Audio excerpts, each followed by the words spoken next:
Là, comme c'est un motif géométrique qui se répète, il faut être précis dans l'assemblage des pièces. En fait, ça saute aux yeux si c'est pas net.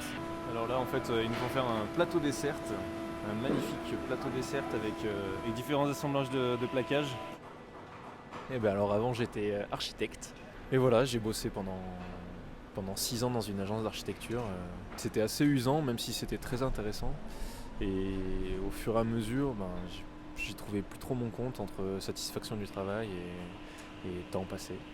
Donc à un moment donné, je me suis dit que j'avais envie de changer.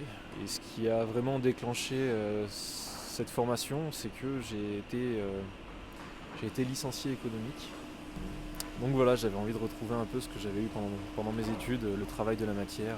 Le bois m'avait toujours intéressé, donc je me suis dit que j'avais envie de me lancer là-dedans. À terme, ce que j'aimerais, c'est monter une structure pour faire du design, de la création.